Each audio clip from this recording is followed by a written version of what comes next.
안녕하세요. 오늘을 읽는 책 시간입니다. 오늘을 읽는 책의 두 번째 기획이죠. 무모한 기획. 화산도를 읽는다. 9번째 시간입니다. 벌써 9번째입니다. 제가 학생들과 함께 하는 이 화산도는 마지막 12권까지 다 끝났습니다.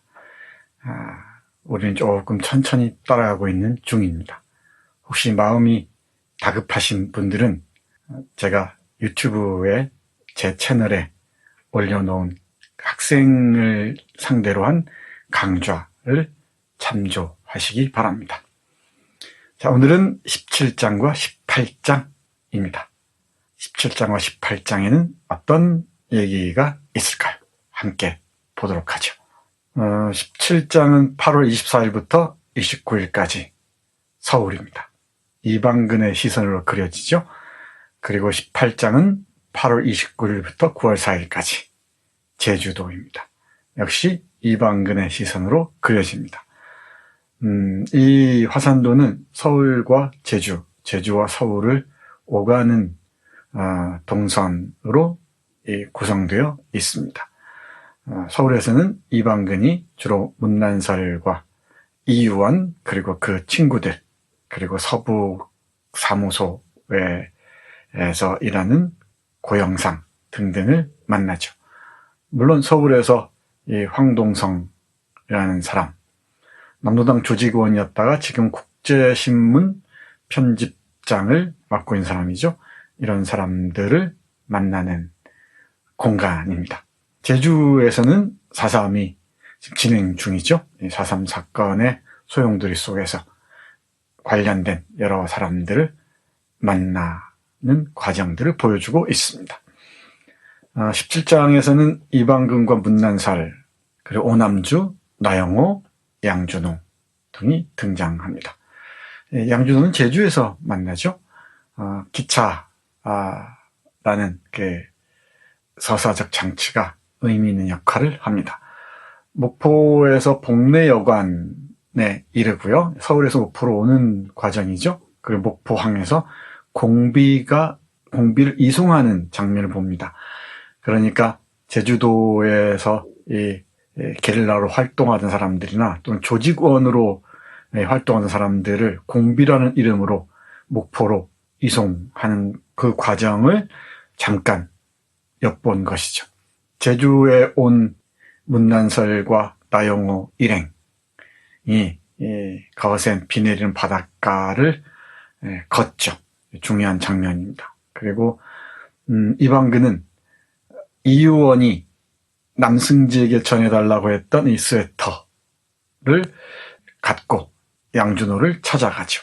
그리고 또 동시에 양준호에게 조직에게 전달하라는 30만 원을 건넵니다. 그리고 유달현의 음모가 조금씩 밝혀지기 시작합니다. 유달현의 음모가 무엇이었는지 주목해 보시기 바랍니다. 18장은 8월 29일부터 9월 4일까지입니다. 제주에서 박삼봉의 하숙집과 옥류정 그리고 이방근의 집을 오가면서 이 대화와 논쟁이 벌어집니다.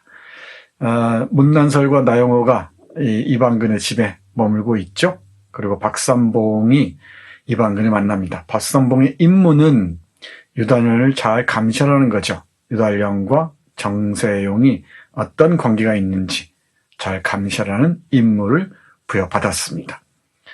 이태수와 이경수의 친족들이 모여서 친족회의 또는 문중회의를 갖습니다. 중요한 그 회의의 주제는 이방근의 결혼과 양자 입양 문제였습니다. 18장에서 주목해야 할 에피소드랄까? 사건은 옥류정 사건이 있었죠. 이 제주 사람들을 조롱하고 맹수하는 서북을 매치기 합니다. 이 유도를 배운 이방근이 매치기를 하죠. 돈으로 문제를 해결하게 됩니다. 예의 그래왔듯이 부엌키가 귀환합니다.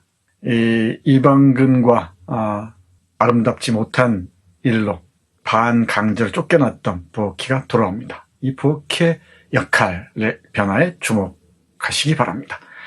정세용을 신문하는 과정도 주목해야 되겠죠. 장세용이 도대체 무슨 일을 하는지 눈여겨봐야 합니다. 아주 중요하거든요. 마지막 12권에 이르면은 이방근이 장세용을 직접 총으로 쏩니다. 왜 그랬는지 잘 따라오시기 바랍니다. 이방근과 문난설의 동침이 있었습니다.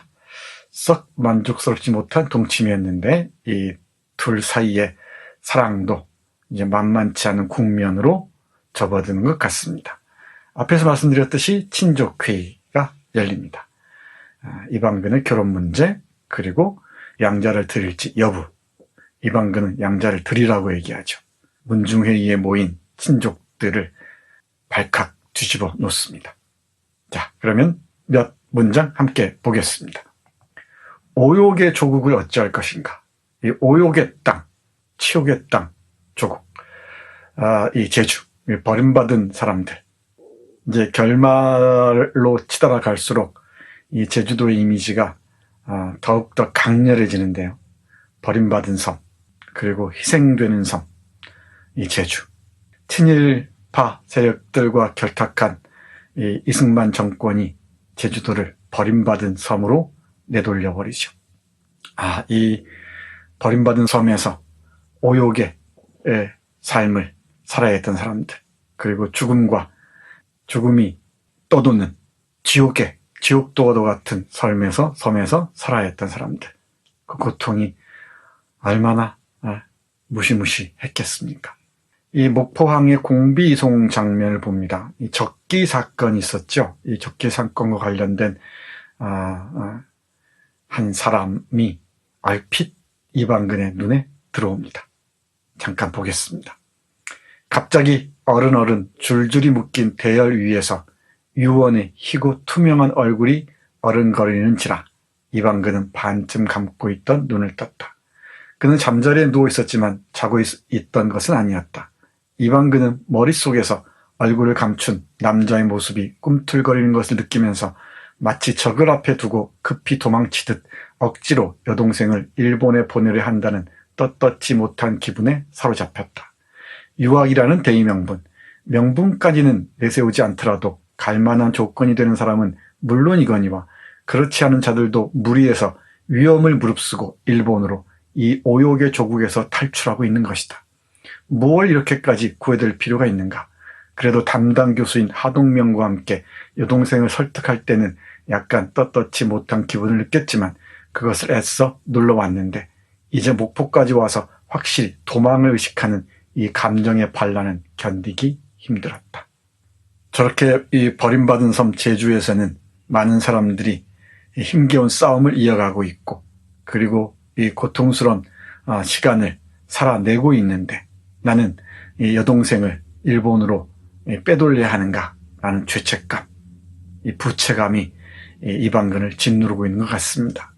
그리고 제주에서 어렵사리 이 투쟁을 이어간 사람들은 공비라는 공산주의와 비적이 결합된 말이라고 했죠.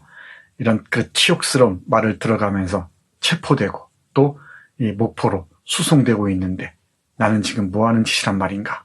라고 이방근은 스스로 반성하고 있는 것 같습니다. 이 감정의 반란을 견디기 힘들어서 이방근은 곳곳에서 구토를 합니다. 이 생리적 현상이겠지만은 이 생리적 현상을 넘어서 이 감정의 반란이기도 했을 테고요. 자신의 그 구차한 이 생각과 행동의 생리적 표현이라고도 얘기할 수 있을 것 같습니다. 그 다음 보겠습니다. 서북의 조종자입니다. 서북을 조종하는 자는 누구일까요? 이방근이 나영우에게 하는 말입니다. 요즘 빅피처란 말을 많이 쓰죠.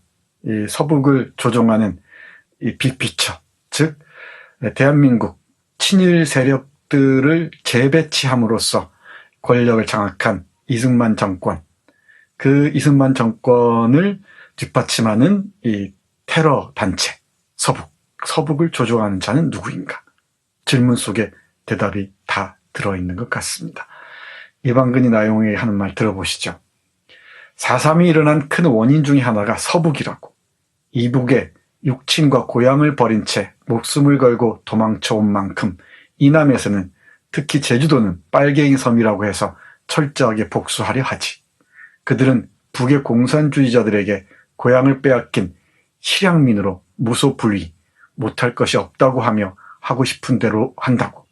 그들은 언제나 굶주려 있기 때문에 굶주린 승냥이처럼 사나워져 있다가 먹이에 달려든 개야. 게다가 간부 외에는 글자도 몰라. 실제로 무섭다고. 무엇보다 법에도 없는 경찰권을 부여받고 무보수라는 점이 특징이지. 미군정 시절부터 중앙군정청 경무부장인 조병옥의 발상이야. 먹이를 주지 않고 굶주려 사납게 만든다. 뭔가의 사냥도구로 취급하는 것이지. 제주도에 많은 서북을 보낸 것도 그였어. 그자는 친일파 집단 한국민주당의 간부라네. 미군정 시절부터 중앙군정청 경무부장을 지낸 조병옥의 발상이라는 것이죠. 그리고 친일파 집단 한국민주당의 간부라는 점, 이승만 권력과 어떤 식으로 연결되어 있었던 것이죠. 그런데 이 조병옥이 4.19 직전에 이승만과 대결하는 대통령 후보로 나선다는 것도 참 아이러니입니다. 미국에 유학한 조병옥이 이승만과 함께 결탁하다가 또 이승만과 헤어지죠. 아주 노회한 정치가의 술수라고 얘기해야 될까요? 물론 이 조병옥은 대통령 후보로 나섰다가 선거 직전에 3.15 부정선거로 알려져 있죠. 부정선거 직전에 사망합니다. 조병옥 잘 봐주시기 바랍니다. 이 서북의 조종자들이 굶주린 사냥개로 만들어 놓고 이 사냥개를 제주도에 풀어놨던 것이죠. 무슨 짓을 못했겠습니까? 이게 4.3이 일어난 큰 원인 중에 하나라는 것이죠. 광주 항쟁 당시 파견되었던 굶주린 공수부대들을 떠올리시면 어렵지 않게 감을 잡을 수 있을 것 같습니다. 그렇죠? 이 명령자들은 누구인가? 네, 서북의 조종자. 지금도 마찬가지입니다. 극우 세력들을 움직이는 건 무엇인가? 유튜브에서 클릭 장사를 하는 자들도 있겠지만 뒤에서 조종하는 세력들이 분명히 있었죠. 네, 그 돈줄을 확인해야 되는데 역사는 이렇게 반복되는 것 같습니다. 몇 년 전까지만 해도 서북청년단이라는 이름으로 시퍼렇게 날뛰지 않았습니까? 극우 세력들이 말이죠. 역사에서 배우지 못하는 자는 그 역사를 또다시 경험할 수밖에 없습니다. 그 참혹했던, 참담했던 역사를 다시 경험해야 한다는 것 명심했으면 좋겠습니다. 다음 볼까요? 이태수의 반민족 행위처벌법 비판인데요. 이 반민족 행위처벌법과 관련해서 작가는 많은 관심을 기울이고 있는 것 같습니다. 이 부분은 12권, 마지막 권, 26, 27, 특히 27장, 28장은 종장인데요. 종장에서 집중적으로 살펴보겠습니다. 이승만 정권이 왜 이렇게 반민족 행위처벌법, 반민특위를 와해시키려고 이 혈안이 되어 있었는지 잘 보시기 바랍니다. 반민특위의 성공은 이승만 정권의 위기거든요.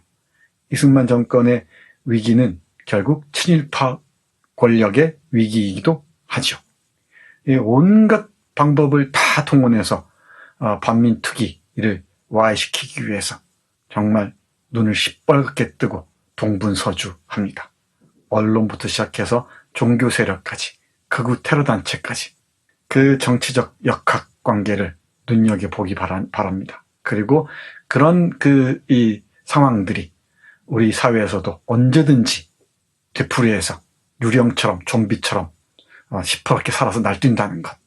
역사가 그렇게 무섭습니다. 이 반민특위, 반민족 행위 처벌법과 관련해서는 마지막 강의 제13강 김석범의 화산도 읽기 13번째 시간에 집중적으로 말씀드리겠습니다. 이태수의 반민족 행위 처벌법 비판 짧게 보겠습니다. 새로운 국가가 건설돼서 정부와 사회, 각 방면에서 활발하게 일하고 있는데 반민족 행위 처벌법의 대상이 어느 정도인지는 모르겠지만 몇만이나 되는 가족까지 합치면 몇십만이 반민족 행위의 죄로 낙인이 찍혀 추방돼 봐라. 이 나라는 마비되고 민심은 흐트러져서 사회는 더욱 혼란에 빠질 거야. 정말이지 공산당이 원하던 사태가 될 거야. 국시인 반공이 근본부터 뒤집힐 건 안 봐도 뻔하다.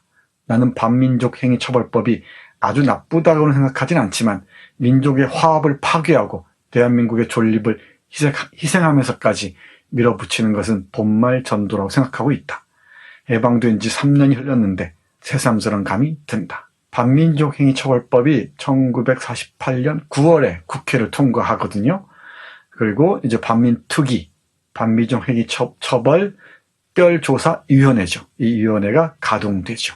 그래서 박흥식이나 최린, 최남선, 이광수 등등이 체포됩니다.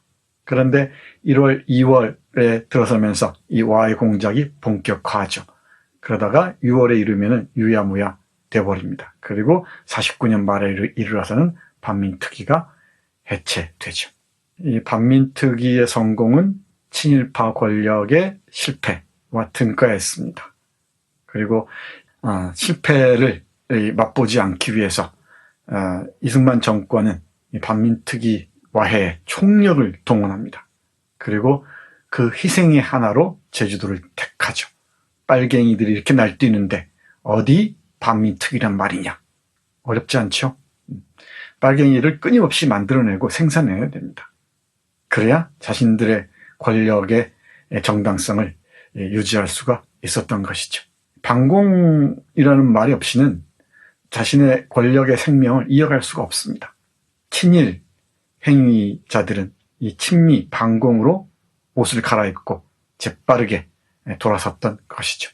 그 역사가 지금도 살아있다는 점 다시 한번 기억하시기 바라면서 마지막 강의 때 반민특위 와해와 제주도 관련성에 대해서 깊이 있게 얘기를 하도록 하겠습니다. 탕진과 소유로부터의 자유, 그리고 니힐리즘.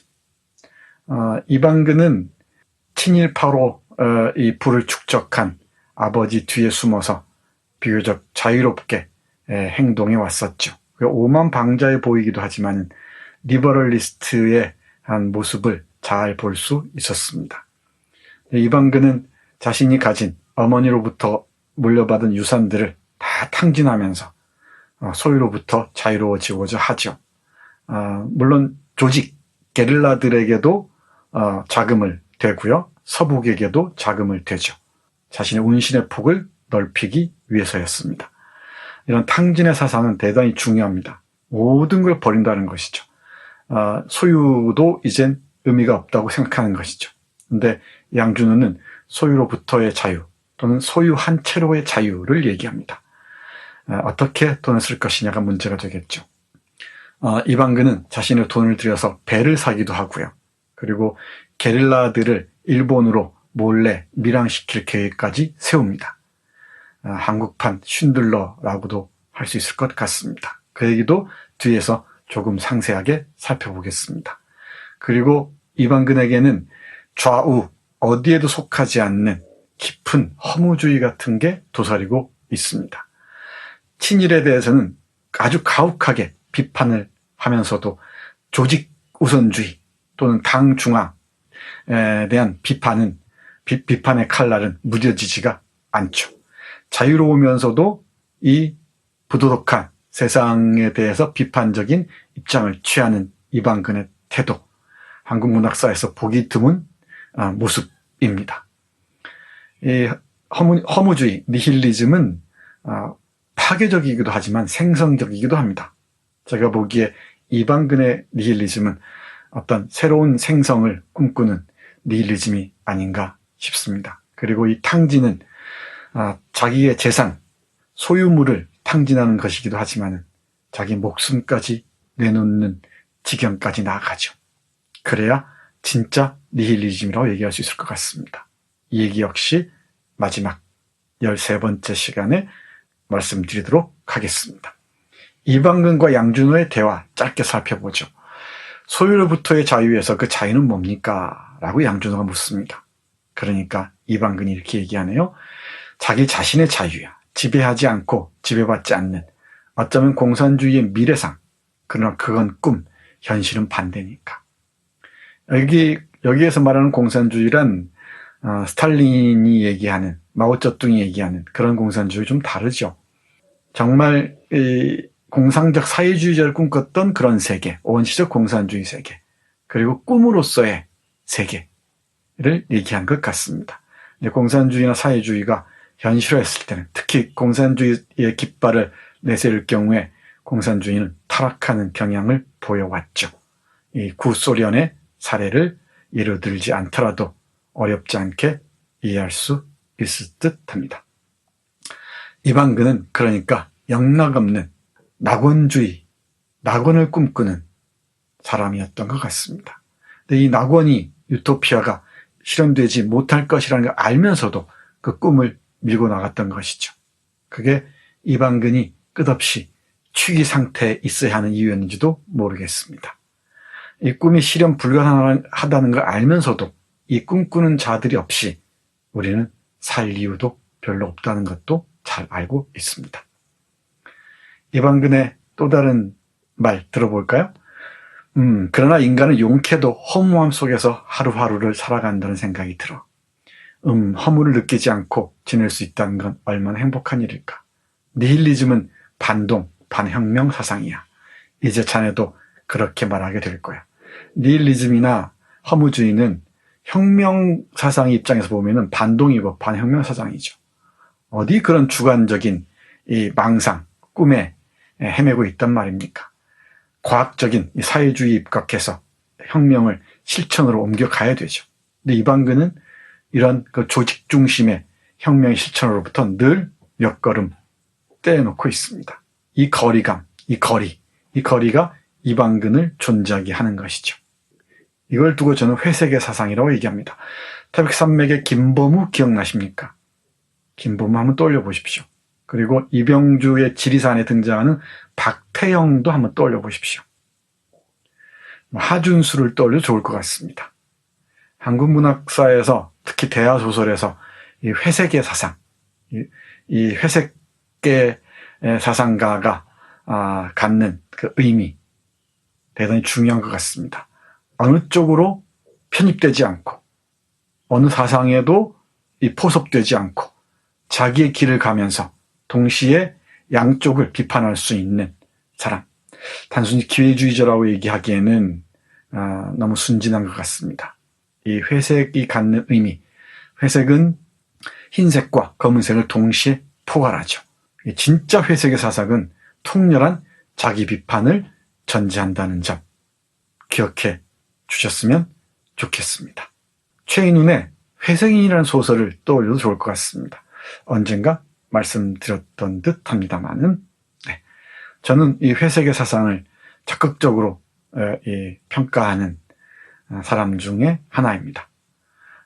최인훈의 회색인 아니더라도 그 전에 광장을 떠올려도 될 것 같습니다. 이명주는 남과 북 어느 쪽도 선택하지 않죠. 제3국 인도를 향해 가다가 푸른 광장이라는 바다로 빠져들면서 자신의 삶을 마감하지 않습니까? 최인훈이 밀고 나가는 회색의 사상이 아닌가, 저는 그렇게 생각합니다. 이 혁명의 소용돌이 속에서 어느 쪽으로도 휘말리지 않고 아주 튼실한 자신의 입장을 견지하면서 양쪽을 정말 날카롭게 비판할 수 있다는 것, 이건 아무나 할 수 있는 일이 아니죠. 이방근 정도의 내공은 있어야 합니다. 이 김석범이라는 작가의 위치, 위상 또는 포지션이라고도 얘기할 수 있을 것 같습니다. 재밌죠? 네, 재밌습니다. 제주새끼, 신세기 사건, 애국자금, 굴욕의 감정. 몇 개 키워드만으로도 무슨 얘기인지 감을 잡으셨을 줄 압니다. 책을 읽으신 분들은요. 이 옥류정이라는 곳에서 이방근이 서북들이 제주새끼하고 조롱하고, 그리고 여성들을 뭐랄까요, 고통스럽게 하는 것을, 함부로 대하는 것을 보죠. 그러면서 이 옥류정에서 서북들을 유도 실력으로 맺혀버립니다. 제2의 신세기 사건이죠. 제2의 신세기 사건을 해야겠네요. 이 사건을 해결하기 위해서 애국자금을 내놓습니다. 그러고 난 다음에 이방근의 굴욕의 감정이 이어지죠. 안 어렵죠. 대한민국은 제주를 철저하게 타자화함으로써 이 버리는 돌 취급함으로써 일본 본토가 오키나와를 그랬듯이 철저히 짓밟으면서 자신들의 권력의 정당성을 주장했습니다. 이건 제주 사람들에게 깊이 남아있는 트라우마죠. 여수 순천 사람들에게 깊이 남아있는 상처들입니다. 빨갱이가 만들어지는 이 과정에서 여수 순천 제주는 때려야 뗄 수가 없습니다. 11권에 가면은 여순 사건을 얘기할 텐데요. 그때 가서 집중적으로 말씀드리겠습니다. 여기서 말하는 이 제주 새끼 제2의 신세기 사건, 옥류정 사건입니다. 애국자금, 굴욕의 감정, 이 흐름은 어렵지 않게 이해하셨을 줄로 압니다. 굴욕적인 감정이 피부 깊숙이 스며드는 불쾌한 기분, 지금까지 제대로 느껴본 적이 없던 것이었다. 아니 다른 명분으로 대체하여 의식 위로 뚜렷이 부상시키지 않고 지내온 것이 지금은 부정하기 어려운 감정의 너울이 되어 마음의 벽을 두드리고 있었다. 전 도민이 무서운 굴욕 속에 있다. 모멸 속에 있는 거죠. 적어도 직접적으로 자존심을 지키고 있는 것은, 잃지 않고 있는 것은 굴욕에 맞서 싸우고 있는 게릴라일 것이다. 이 제주도 사람들이 겪어야 했던 굴욕의 감정들, 이건 어떤 이론으로도 어떤 위로의 말로도 이 설명이 안 되는 그런 저 깊은 곳에 도사린 감정일 겁니다. 이 모멸과 굴욕의 감정, 이 차별의 감정들, 이중 삼중의 차별 속에서 겪어야 했던 이 고통들을 뭐라고 말할 수 있겠습니까? 제주. 그래서 우리가 이 역사적 눈으로 정확하게 바라볼 수 있어야 합니다.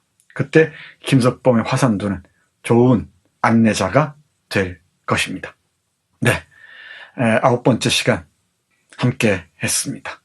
많이 왔죠? 네, 화산도라는 대작 읽는 과정이 쉽지만은 않습니다. 이제 많이 왔습니다. 4번 남았습니다. 예, 화산도 4번 마무리 잘 해 주시기 바랍니다. 조금 학기 말이고 해서 좀 뜸하게 만났는데요. 이제 방학을 맞이했으니까 조금 더 열심히 좋은 책들과 함께 여러분 만나기로 하겠습니다. 오늘 읽는 책 김석범의 화산도 읽기 9번째 시간 마치겠습니다. 고맙습니다.